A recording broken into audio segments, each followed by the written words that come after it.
Hello there. Welcome to Just the Discs. We talk about Blu-rays here.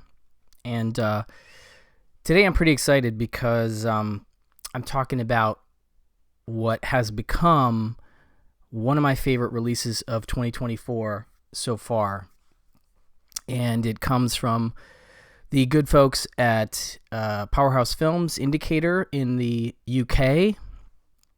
And quick warning, this is a Region B locked set, but hopefully a lot of the viewers here are region free. If not, this is the kind of set that makes you want to get region free because it's just a really great noir set. It is the Columbia Noir Volume 6 set, the Whistler movies. And there are, I believe, 8 Whistler movies included here, and I was knocked out by this set. I had no awareness of these films at all prior to this set, and they captivated me almost immediately. From the site, Indicator says, our 6th journey into Columbia Pictures film noir output walks a different path, taking a detour into the mysterious world of The Whistler, as we present all 8 films in the popular series. Adapted from a hit radio series, each episode has The Whistler emerge from the shadows to introduce a nightmarish, twisting tale in his own sardonic manner, with the first 7 films starring Richard Dix. And in The Whistler, they go through all the plots here, and I'll save that because I'll go through these one at a time. But yeah, so it opens with this character, the Whistler, coming out, and he has a little speech that he gives. They have theme music for it, and then he sort of introduces the tale, is a kind of omniscient, evil narrator, Greek chorus type. But he doesn't really interact with the characters in the film. It's just sort of him setting it up, and that was, I guess, sort of the conceit of the long running radio program. But yeah, Richard Dix, an actor that I was aware of, I'd seen in some other films, some pre-code films, but never really hooked me, if I'm honest, until these films, because he plays a different character in each of the movies with a different dilemma of some kind that he's trying to sort out. And it's just really compelling to see him playing all these different roles, of varying sympathies, some of no sympathy at all, some very not great characters. But he does a really nice job, and I really came around to him through watching these. But the other thing about him is they're about an hour a piece, so you can really kind of fly through them if you want to, and that I did that over a couple nights, just 2 or 3 a night, and really love this set. Of course, looks great, the picture quality is great. Some of these films are actually, a decent number of them are directed by William Castle, and so that's kind of cool as well, a little Castle connection. In fact, I wore my Preston Sturges shirt today, but I should have worn my William Castle shirt. But yeah, it's a really great set. And so let me go through just each of the films, and then we'll talk about what's on the disc in terms of the features, and then we'll go through the essay, because it's a good essay from one of my favorites, Mr. Tim Lucas. So I'll read from that in a second. But okay, so let's start with. So I guess this is just the Whistler. Let's see here. What's on the first disc? No, okay, so we have Whistler and Mark of the Whistler on the first disc. And they are from 1944 and 1944. So William Castle directs The Whistler, and it is about a guilt-ridden man who blames himself for his wife's death and secretly hires a hitman to kill him.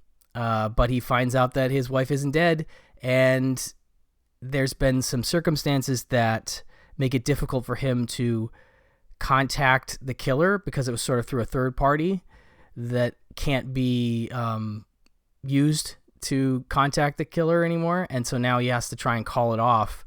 I mean, we've seen this before, but I feel like this is a relatively early incarnation of this story, and I like the way that it plays out. This has Gloria Stewart, and J. Carrol Naish is the killer, and he's very good as that sort of role. But yeah, I dug this one. I definitely think this is a neat start to the series, but it actually, for me, kind of gets better as it goes a little bit in some ways. In fact, my favorite is like the third one, I think, if I'm remembering right. So anyway, so that's The Whistler. And then The Mark of the Whistler, again, also 1944, also William Castle. And this one is about a drifter played by Richard Dix who decides to try and claim some money. Like, basically the newspaper puts out this ad, very strange, but they're like, we have a bunch of these old bank accounts that have money in them and they haven't been used in years. So if one of these is yours, please come down and claim it.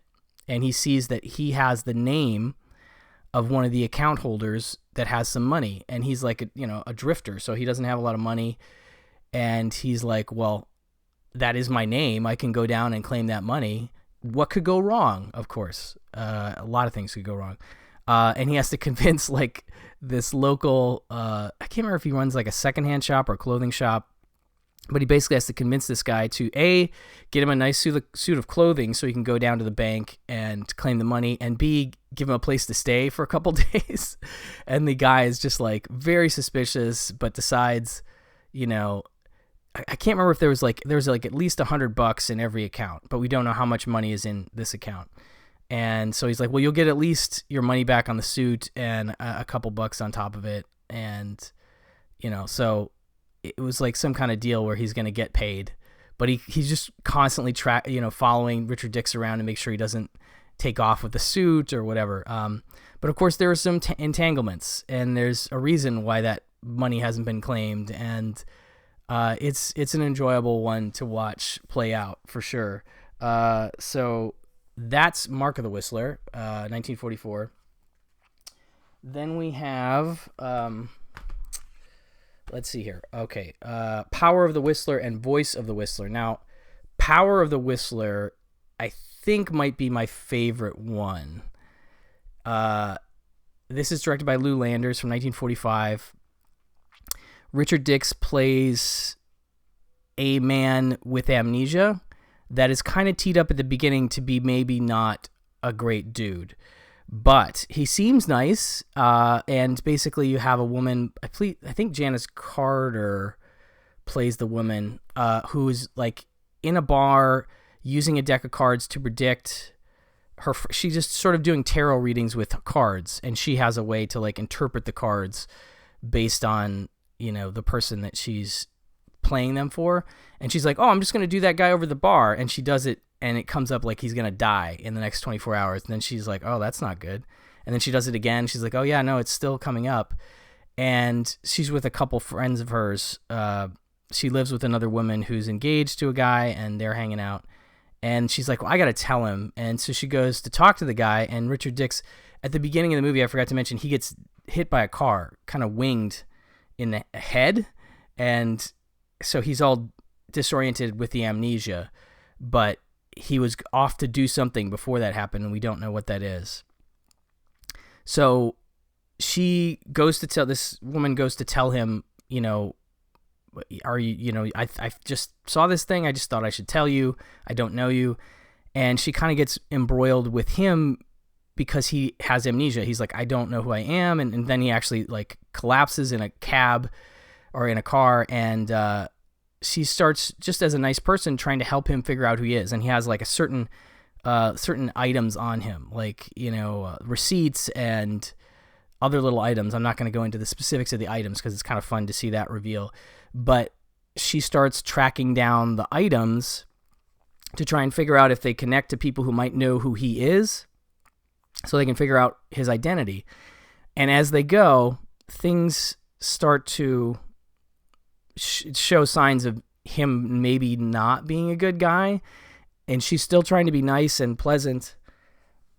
But as we watch it, you're kind of like, this is not good.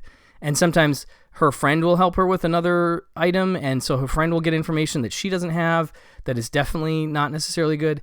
And so it kind of builds and builds to a point where we start to figure out what his mission was and who he was and why he was in town. And it's pretty cool. I just really kind of dug it.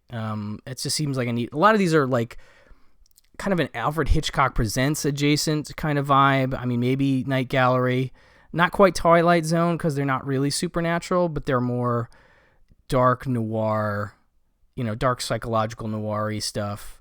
But always opening with the Whistler bid. And anyway, so that one's really fun. Then Voice of the Whistler from 1945, back to William Castle again. This is a dying millionaire marries his nurse for companionship, only to experience a miracle cure. And so now she's married to him and she doesn't want to be married to him, and it gets complicated. That one's an interesting one too. But yeah, seeing Richard Dix again playing this kind of role, he's just changing it up every time. And I kind of loved that aspect of it, just being able to latch onto him every time and see what he was doing. Okay, so that's Voice of the Whistler. Then we have Mysterious Intruder and Secret of the Whistler. And Mysterious Intruder, another one directed by William Castle. And this one is about a private detective that is hired to find a young heiress and ends up finding himself accused of murder. And it's Richard Dix again, of course. This one also has Barton McLean and Regis Toomey, Nina Vale. He's kind of a greasy private eye in this one, and this is the one I haven't had a chance to get all the way through yet. But another William Castle entry, and definitely one I enjoyed. I'm sure I will enjoy when I get to it. But again, these are all right around 60 minutes, and I kind of love that running time. It's just so perfect. Okay, so Secret of the Whistler, George Sherman directed from 1946. His wife told him, "You'll love another woman over my dead body," so he did. A deranged artist who may have murdered his wife is investigated by the Whistler. This one, again, Richard Dix, kind of unhinged. It's an intriguing watch for sure. It's trying to remember now. Is there any more? A young bride suspect that her new husband may have murdered his first wife. Oh yeah, okay, I remember this one. Yeah, this is an interesting one because it's like he's got this guy's about to marry this French woman, and they're sort of eloping. They go to this small town, but the justice of the peace that's going to marry them isn't home. Like he says, they made an appointment and everything, but he got hung up, and so they have to go stay in this town. And it's one of those things where they end up staying in this town, and oh no, wait, that's a different one. Sorry, that's Return of the Whistler. I'm getting these confused now. Yeah. Oh my gosh. Okay, sorry, I'm screwing this up.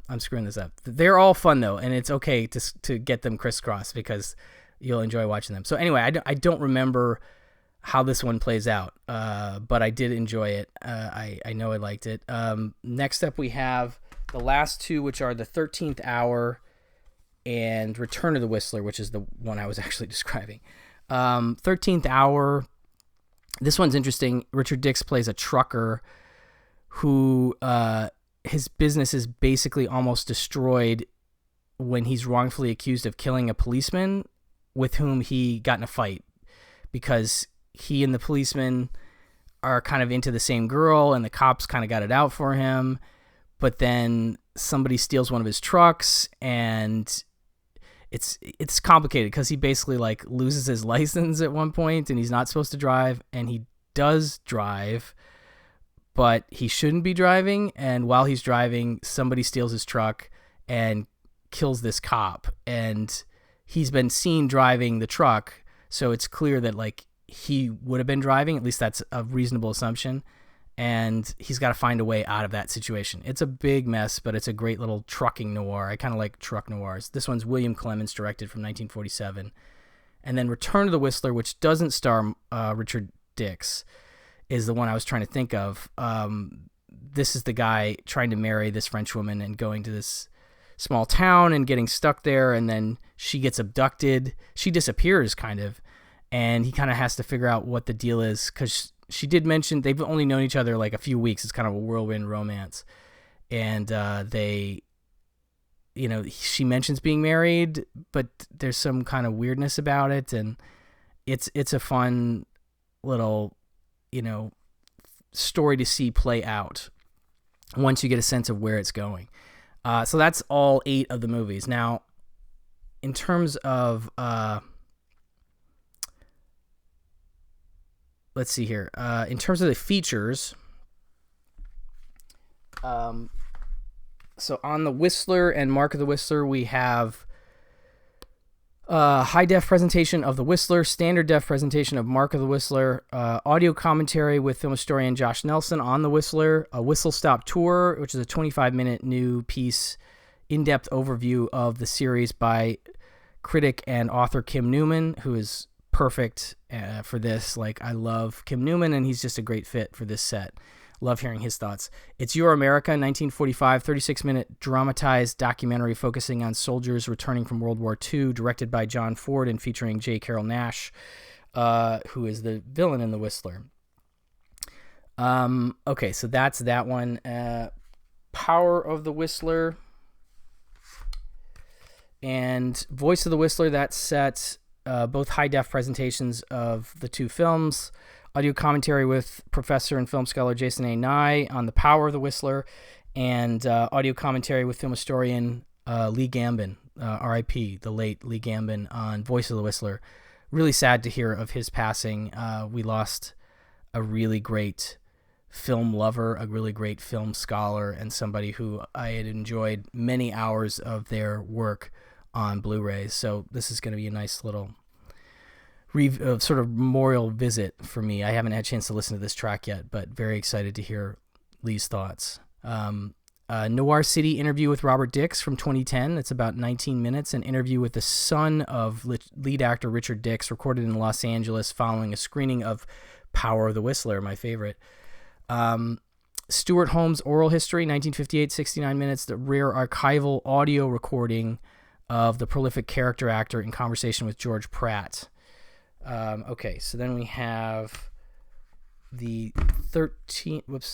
Mysterious Intruder and Secret of the Whistler. High definition presentations of both. Audio commentary by film historian Jeremy Arnold on Mysterious Intruder. And then we have Working in the Shadows, a 2024 22-minute, again, Kim Newman discussing cult filmmaker William Castle's early career as a studio contract director prior to his success as an independent showman, best known for his macabre movies, obviously. I think these are all, I forgot to mention, these are all world premieres on Blu-ray. I'm pretty sure none of these have been on Blu-ray previous to this set, so that's super cool. Okay, so then lastly we have The 13th Hour and The Return of the Whistler. Audio commentary with academic curator Eloise Ross on The 13th Hour. It's Murder, 1944, 9-minute dramatized documentary produced for the war effort and featuring a number of cast and crew members from the Whistler film series. Okay, so that's the discs themselves. Now, we get, of course, a beautiful 120-page book that comes in this set. And I absolutely love these books. These are just beautiful. It includes a new essay by Tim Lucas, which is wonderful, archival interviews with actor Richard Dix, an extract from director William Castle's autobiography, an archival article on the popularity of the radio show, and new writing on the short films as well. So I'm just going to read briefly from Tim Lucas's essay. Another great fit. I mean, I would have loved a commentary from him, but this is cool too. I am the Whistler. I know many things, for I walk by night. I know many strange tales, many secrets hidden in the hearts of men and women who have stepped into the shadows. That's what he says at the opening. So speaks the walking shadow man in snap brim hat and overcoat that narrates Columbia Pictures' Whistler B film series. A sardonic, all-knowing figure of mystery, he is but one figment of a sweeping archetype, one that can be found in the pulp fantasy of Arthur Bernardi's Judex and Walter B. Gibson's The Shadow, in the comic book horrors of Tales from the Crypt with its cackling Crypt Keeper, and Charlton Comics' Tales of the Mysterious Traveler in classic television, be it the dour host of Alfred Hitchcock Presents or Rod Serling of The Twilight Zone. He might be a manifestation of conscience. At the same time, he could be a reminder of the personality that once came to gawk at public executions. He could be both. Just as many people are both. Whatever else he might be, the Whistler is a kind of philosopher. He tells stories that serve to propagate his own myth. Consisting of 8 modest pictures released between 1944 and 48, the Whistler Cycle was the last of several B-level crime series released by Columbia, yet it was also the most original and groundbreaking, though half of their number were directed by future shock specialist William Castle. They are generally not recalled as part of his legacy, yet in many ways they anticipate Alfred Hitchcock's Psycho, the very film he tried so hard to emulate. They are mysteries and melodramas, and some trespass into outright horror. These quietly brooding films were made to thrill and entertain, but they also hold up a black mirror to their audience, probing the tender edges of America's worst fears about itself as the war approaches its costly end and the country tentatively proceeded into the uncharted waters that were sold to its people as post-war prosperity. Yeah, really good stuff. Great to have him on board for this set. So I absolutely flipped for the Columbia Noir number 6, the Whistler series. I can't recommend it enough. It's really become one of those things that I'm just now totally fascinated with and recommending to anybody that I can. And I love when I don't know anything about a set like this and suddenly I'm like, these are great. You know, it's just a wonderful, wonderful set. Okay, next up, just before I move on, there's a few more things out from the folks at Indicator, and they are continuing their series of Jean Rollin films in 4K, which I gotta say, I love that they fully committed to, diving in on this series. They've done, I'm going to talk about 2 more, but they've done a bunch of Jean Rollin films on 4K, including Fascination, Lips of Blood, Rape of the Vampire, Night of the Hunted, 2 Orphan Vampires. It's been a really cool running series. But I will start with one of these new ones, which came out just recently, and that is The Nude Vampire from 1970. Forgive the redacted cover. It's a little racy. So I had to cover some things up. This is from 1970, and this is the 4K UHD version.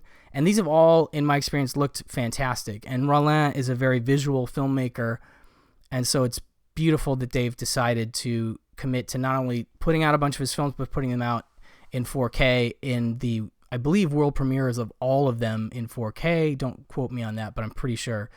This is Jean Rollin's second feature film and his first in color, and it finds the master of the fantastique combining his trademark erotic vampire themes with an homage to the mystery serials of his youth. So an interesting combo there. When Pierre Olivier Martin, the son of a wealthy industrialist, witnesses a beautiful woman, Coraline Cartier, being pursued and captured by men in bizarre masks, he decides to investigate, uncovering a sinister vampire cult. That's a good setup. Starring Caroline Cartier, veteran French character actors Bernard Mousson from The Discreet Charm of the Bourgeoisie, among others, Paul Basiglia, lettrist artist Maurice Lemaitre, and Rollin regulars Olivier Martin and twins Kathy and Marie Castel. The Nude Vampire is one of Rollin's most eccentric and effective works. And this is a brand new 4K restoration from the original negative by Powerhouse Films. UHD in Dolby Vision, HDR10 compatible. 2 presentations of the film, La Vampire Nu and Jean Rollin's original French language version, The Nude Vampire. The English language version with reordered opening scenes and alternative credits. Original mono audio commentary with film historians Kevin Lyons and Jonathan Rigby. Jean Rollin introduces The Nude Vampire, 1988, a 5-minute little introduction. Le Passage, a new 9-minute updated documentary on the making of The Nude Vampire by Rollin's personal assistant Danielle Goyette, featuring interviews with key collaborators Natalie Perry, Jean-Noël Delamare, and Jean-Pierre Boisieux. Fragmentation d'une Dialogue, another new featurette, 19 minutes, extracts from the selected interviews with Rollin conducted by Goyette between 1998 and 2003. An Anarchist Vampire in Paris, another new piece, 6 minutes. Archivist Lucas Balbo explores Rollin's friendship with his father and their mutual connection to the Fédération Anarchiste. Cultural Gothic, another new one, 10 minutes. Critical appreciation by author and film historian Virginie Salavé. Original French and English theatrical trailers. New improved subtitles. Limited 80-page book with new essay by David Jenkins, an archival introduction by Jean Rollin, archival interviews with Rollin from 1973 and 96, a look at the work of lettrist, artist, filmmaker, and Rollin collaborator Maurice Lemaitre, including his 1967 election manifesto, an overview of contemporary critical responses, and full film credits. So you have, obviously, inside, you have your 4K, and it is just the 4K. There's no Blu-ray. And then your wonderful book. And the, of course, beautiful hardbound case and the J card. I do love these sets. They're beautiful.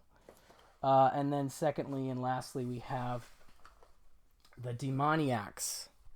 And this one is, I think, a little later. This is also 4K, obviously. And this one is from 1974. And it sees director Jean Rollin eschew his regular subject of vampirism for a brutal nautical tale of ritual horror and supernatural vengeance. A gang of ruthless pirates known as the Wreckers rape 2 survivors of a shipwreck. The women, now mute, are guided by a mysterious clown to a ruined castle where they receive magical powers with which to exact their revenge on the gang. Sounds like a pretty classic Rollin setup, or I'm just kidding. It's just weirdness that sounds up his alley. Starring Joël Coeur, Jean Rico, Willie Brock, and Muriel Dargent, The Demoniacs is one of its director's most shocking and violent tales of the fantastique. I was able to find an entry in this book, which is actually really hard to find now. This is the Overlook Film Encyclopedia Horror Edition by Phil Hardy. This was a recommendation from Lars Nilsson, programmer in Austin. I picked it up years ago, but so there's an entry for this film. It says, set on the Belgian coast in a small village at the return of the century, Les Demoniacs slides from scrappily shot sex scenes to bombastic banality. Oh, he doesn't like this. Meandering plot has 2 women. I'm sorry. I didn't know he was down on the movie. I think it sounds interesting. Anyway, I'm going to skip this. I just thought it was interesting that there was an entry. I couldn't actually find it in like the Psychotronic guides. I couldn't find it in a couple of the film books that I have, and I was like, oh, okay, huh. But I'm into this. Looked gorgeous to me. I didn't get a chance to fully check it out yet, so I don't want it spoiled by that little review. But yeah, like I said, tons of Jean Rollin films on 4K from Indicator. Definitely worth your time if you're a fan of him, or if you're not and you would like to be introduced to his films. If you're the kind of person who likes visual, atmospheric filmmaking, he's definitely a guy that's worth checking out. And now that these 4Ks are available, there's just no reason not to check them out. It's just the best possible way, and you'll be stunned by them. I'm sure a lot of people that were getting into Rollin's films early on years ago were having to deal with lesser quality, sometimes bootlegs perhaps, and now it's wonderful to have these, beautiful transfers available. So anyway, I'm also really excited that Indicator has, and I may have mentioned this before, but I want to mention again, they have an upcoming 4K of George Romero's Bruiser coming out, I want to say in July, end of July. And that's his film from 2000 that, to be honest, it's been a minute since I've seen it. I don't remember it all that well, but I do remember it being interesting and a film that I feel like is not talked about very much now, and I don't think has a Blu-ray release even. So it goes from DVD to 4K, which is a great jump that we're seeing a lot more these days. Movies that have never come out on Blu-ray suddenly getting a Blu-ray and a 4K release at the same time. But I'm very excited about Bruiser coming out in 4K. That one I'm looking forward to. I hope to talk about it here, but definitely worth pre-ordering if you're a George Romero fan. Check it out on their website or through, Diabolic or whatever. Anyway, thank you so much for listening, and I will talk to you soon. Bye-bye.